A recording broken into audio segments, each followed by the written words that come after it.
we have another episode with another runner joining us this week, sharing his story, TJ Smith, who is also a local coach. He's a cross country coach. He does winter track, and he's also an educator. So, TJ, thank you so much for hanging out with us tonight. How are you?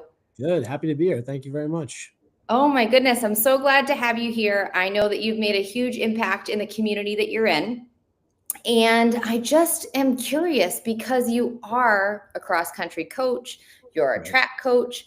Have you always been into running?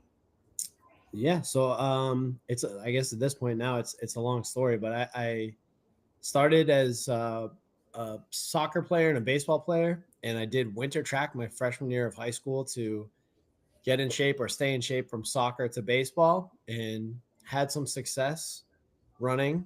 And I was very mediocre at soccer and baseball. And the track coach at the time was like, you can go sit on the bench in the baseball field, or you can come contribute to the track team. And that was kind of it. So that was 1998 was my freshman year of high school. So that's a long time ago. And I don't think, other than the spring of the COVID year, I haven't missed a season of cross country, indoor, outdoor since then. So it's been pretty wild. So yeah, so it's a So, long, and now it's a long story. So so let me ask you this. When you played baseball, mhm. what position did you play? I was a pitcher and center fielder, and I was pretty good at both of those, but I could not hit. I just couldn't hit. So the playing opportunities, if I wasn't going to pitch, were almost nothing. So it was my parents would come watch the games, and if I wasn't going to pitch, they'd almost leave because like, oh no, he's not going to play. So that was pretty much it. So Yeah. whereas running track meets, cross country meets, every time you get to play, there's no cuts or anything like that. So it was a great opportunity. Yeah, absolutely. So I guarantee you though, you were probably a better hitter than me. I played one season of softball, just one. Mhm. And I was so bad at hitting, but I wanted to help my team. Yeah. I used to lean into the pitch. Oh wow, that's good commitment. I I'm used sure to the coach lean in. appreciated that. Yeah. I used to lean in. I walked quite a bit. Mhm. I just, for whatever reason, I don't know if it was anxiety or the pressure of it, but my hand-eye coordination with that bat and Yeah. ball was none at Mine all. was anxiety. It was like in batting practice I was okay. And then I think I had a bad like experience one season, and then it just kind of snowballed where it was in my head. Yep. And it was tough to get out of it. So Yeah. Now, as yeah. far as soccer, were you like a forward? I'm imagining you were fast. I was a So, midfielder. Yeah, I was pretty fast. I was a midfielder. So I ran the whole time, and again, not that I was ever very good, but like when I remember freshman year, one of the first weeks of practice with the coach, we had to do like a timed 2 mile run, and I had never run 2 miles, and I was a freshman, so I just stayed with the older kids. And then by the time we finished, I looked back, and it was like me and two of the older kids were the wow. only ones that finished together, and I was like, this is maybe I found my thing. So that's actually why I did indoor track, was because of that 2 mile run test. Um, and then it just kind of took off from there. Wow. So yeah, So, and that was the end of soccer and baseball. so you started running in high school. You Yep. ran all 4 years. Yep.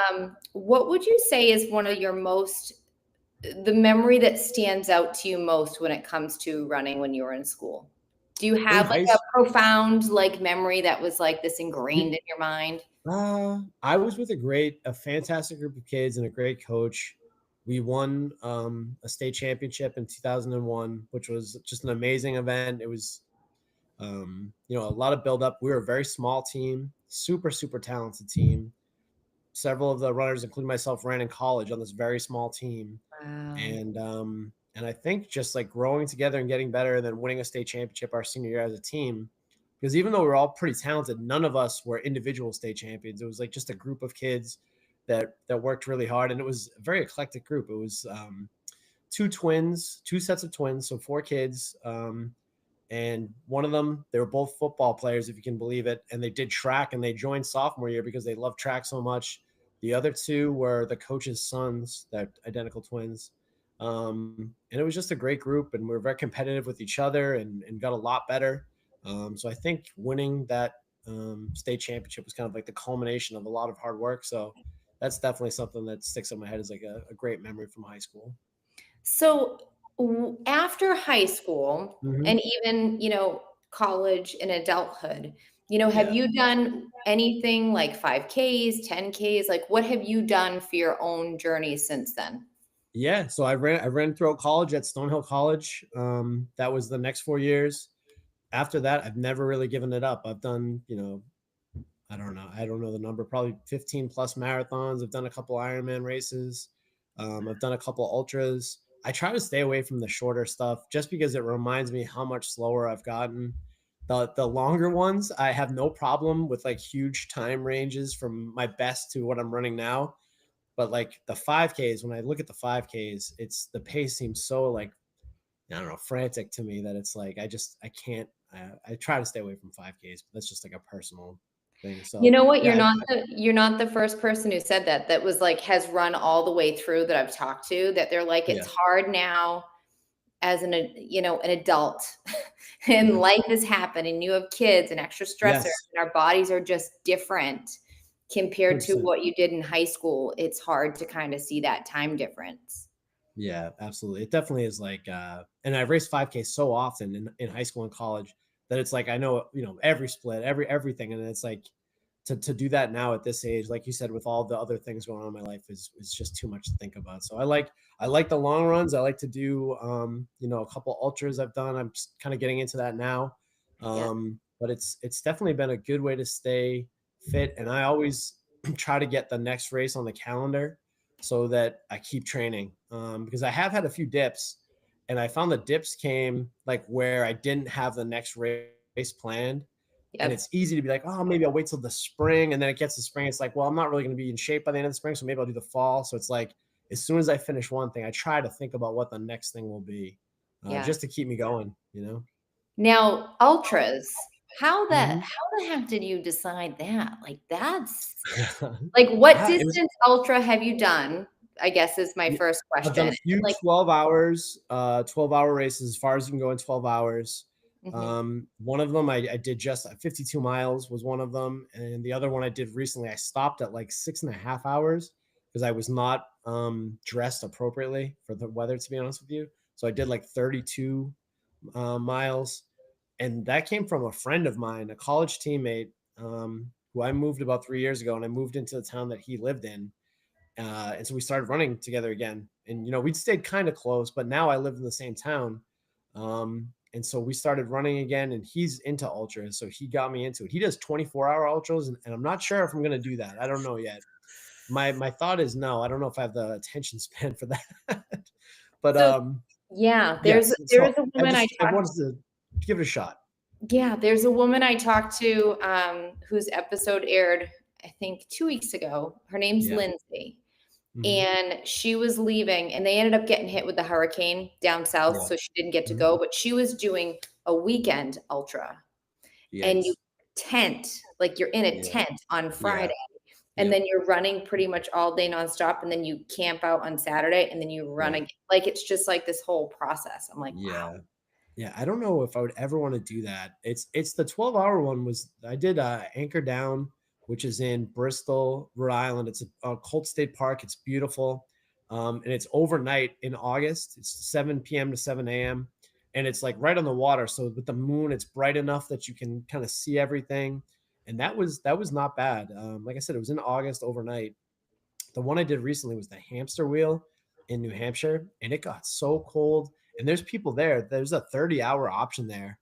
And it's just like there's levels of crazy. You know what I mean? Like there's levels of crazy Yeah, people. And like to see some of these people that are doing the 30-hour ultra and it's 40 degrees and the wind is whipping and it's like they have 26 hours to go. It's unbelievable. So yeah, I'm yeah, not sure if I'll ever go that route, but yeah, I'm happy testing the limits. it's funny, like, I can remember the first 5K I did, I was like, "Nope, never doing that again."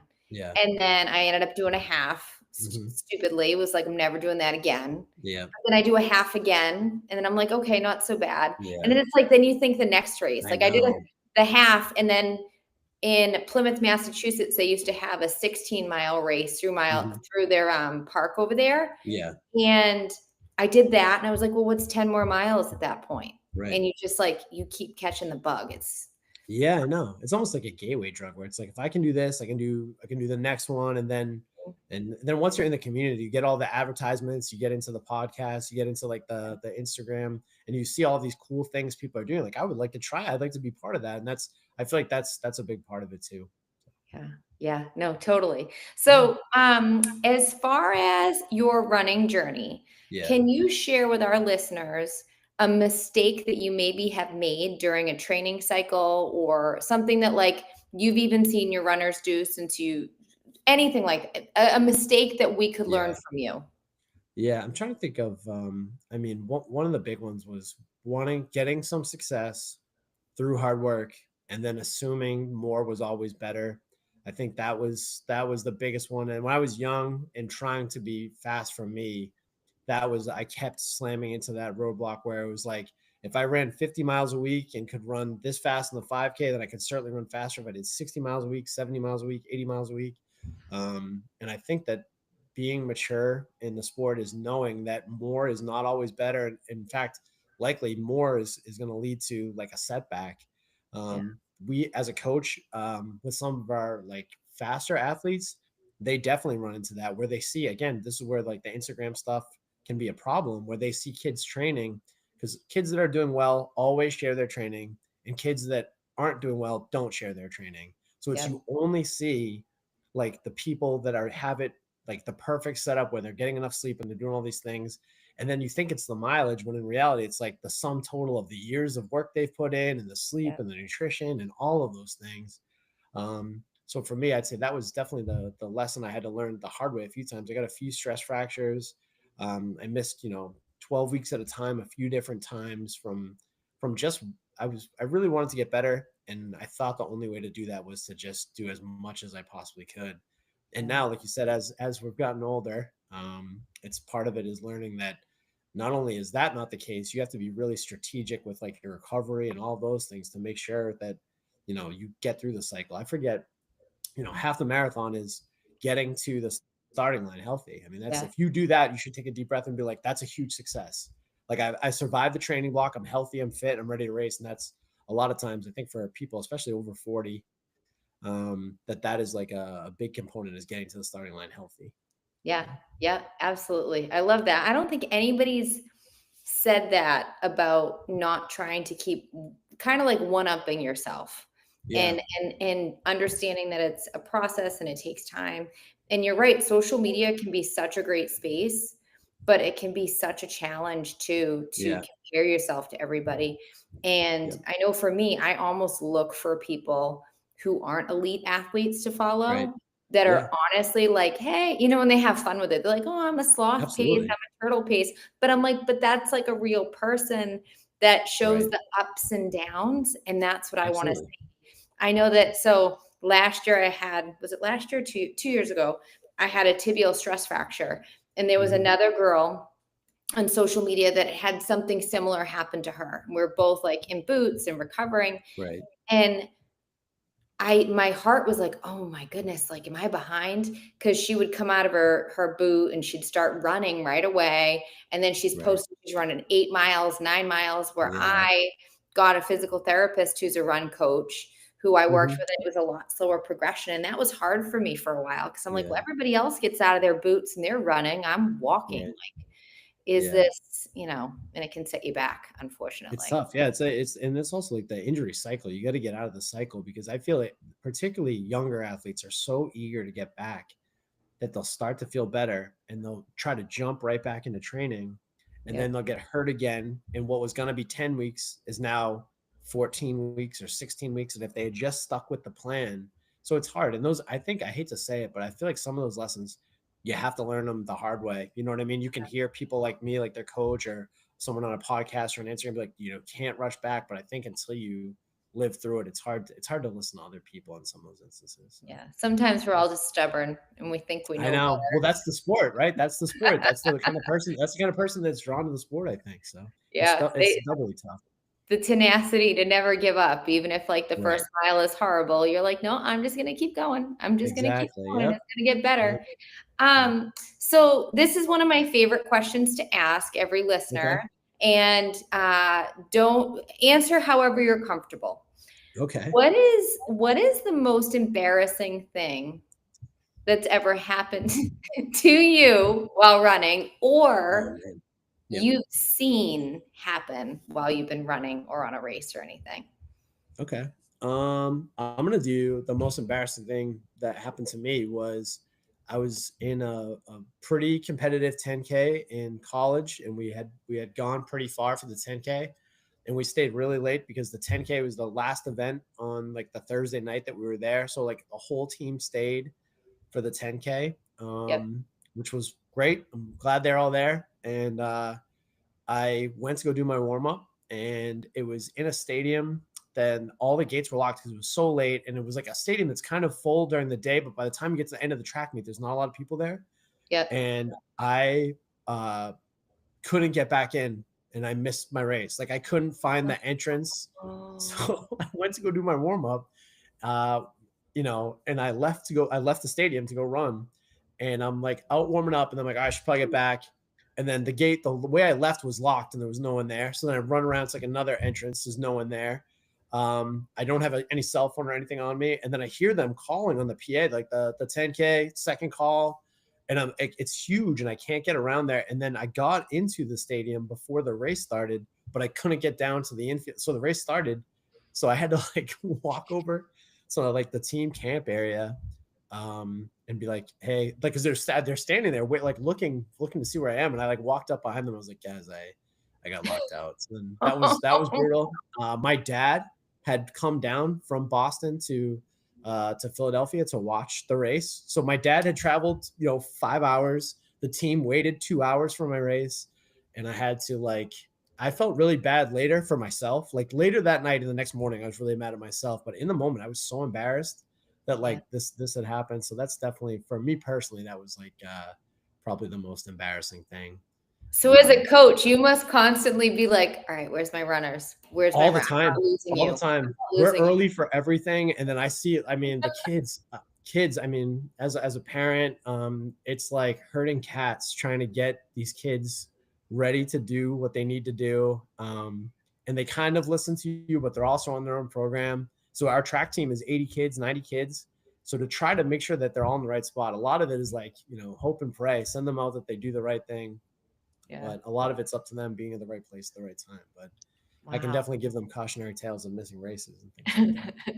So Yeah. with your winter track program, I'm assuming Yeah. is starting soon at your school. Mhm. What would you say is one of your events that I'm sure you love all the events, but is there Yeah. one that like you get really jazzed up about or events that you look forward to most or you kind of love it all?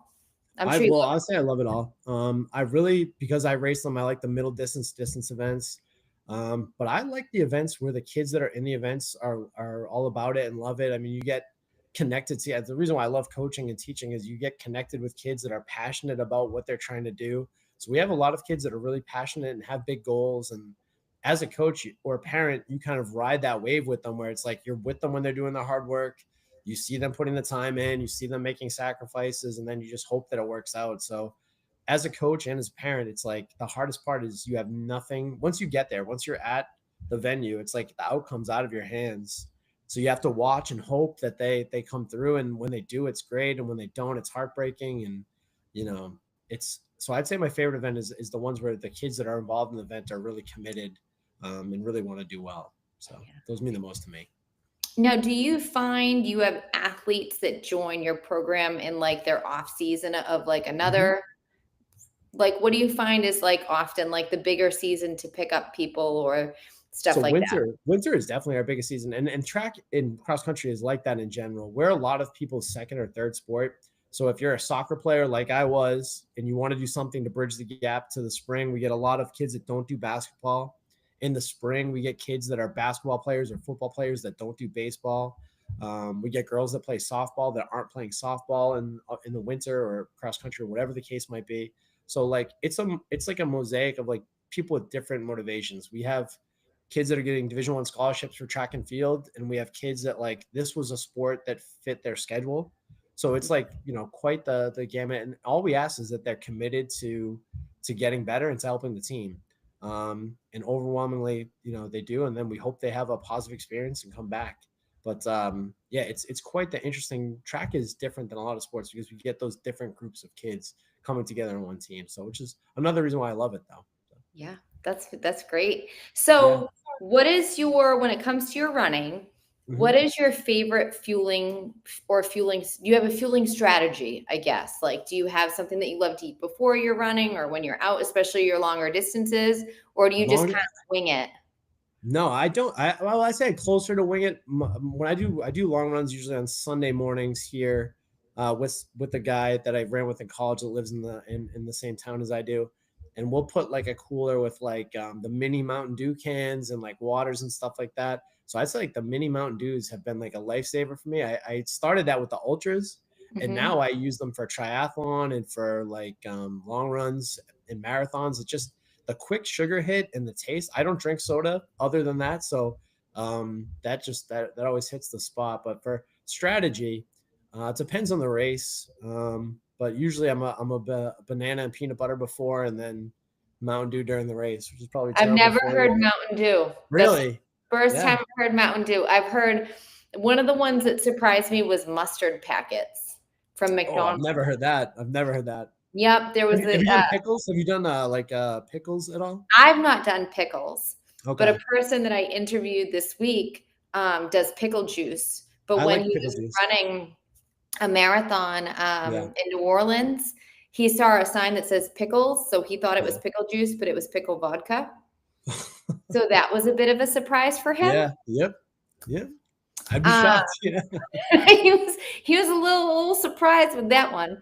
But Yeah. no, mustard packets. There was a gentleman that I talked Never heard to, of that. Ray, that he would get like mustard packets, and he still does because of I think the acidity helps with Really? his stomach not having gas like Okay. issues, like getting gurgly or something. And Yeah. he has mustard. That would imagine running next to somebody they're slugging mustard packets. I never understood the pickles until I tried them, and like the salt helps quite a bit from the pickle juice.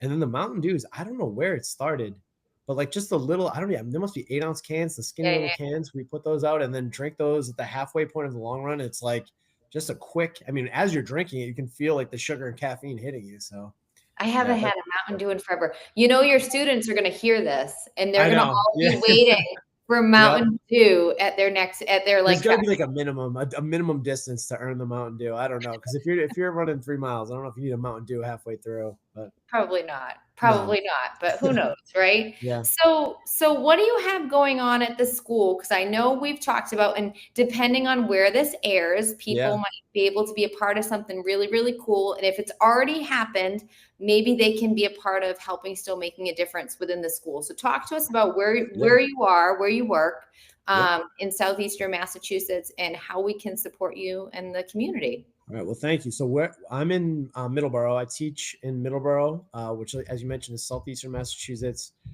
We have a few things we're doing. The biggest one that's coming up soon is a 5K fundraiser for Tim Harnett, who founded the Hall of Fame in Middleborough, was a huge contributor to the Little League baseball and softball in town. He passed away 10 years ago, and the race is in memory of him and all that he did. All of the money goes towards supporting the athletics boosters and for scholarships in Tim Harnett's name. So it's to benefit the kids. It's the registration is on the Middleborough High School website. The race is November 24th, which is it's always going to be the Sunday before Thanksgiving. So if people are looking for a turkey trot, this is a good opportunity to do one that week and then still have Thanksgiving free. The reason we picked that date, a lot of people are curious, is just because the Hall of Fame for Middleborough is the night before, and he founded the Hall of Fame, so it's kind of connected to that. And then other than that, we run a summer program, youth program, where we try to get elementary and middle school kids out to do track and field. We don't have a great feeder program in Middleborough for track and field, and we're trying to change that. The youth program, we've had about 100 kids every summer. We're trying to grow that into like potentially having a middle school program in the future. So those are some of the things we're working on to try to bolster the track and field program right now. Fantastic. So what Yeah, we'll do is we'll put some links in the show notes for great. everybody. And for the 5K, are you going to be in like a turkey costume? Like where can we? Because I'm going. I've got I some friends appreciate that. going. Thank you. So, are you going to be in a turkey costume or anything? No, Something like that? I don't think so. I'm not going to promise that. I think I'm going to be running around, probably at like as same as track meets, just nervously pacing, hoping everything goes well. But no, I'll probably be at the timers tent. But hopefully I'll run it next year or the year after that. Hopefully once we get everything smoothed out, I think the future I'll be running it. Excellent. So if you don't make this year 2024, everybody, we're going to all go see TJ in 2025, where That's right. he'll be running. And That's I right. still think he should be in a turkey outfit, Okay. leading the charge for all of the students at your school. That's I think. right. And I'll make sure there's Mountain Dew at the water tables for people that are interested if they want to try that. So, We'll get you a sponsor, Mountain Dew. that's Sponsor right. Yeah. I the hype. deserve it. I've been pumping it up on the whole show here. There you go. There you Yeah. go. Well, thank you so much for hanging out with us tonight, sharing your running story, Absolutely. talking to us about what's going on at your school and in the community. It sounds like you're really making quite the impact, and I think it's awesome. All So right, great. Well, thank you thank very you. much. I appreciate the time and the coverage. Thank you. All right, everybody. We'll see you on the next episode of the Everyday Runner. Thanks, TJ Smith, and we'll talk to you guys soon. You did it. We did it. How was that? Was that all right? You're going to be podcast.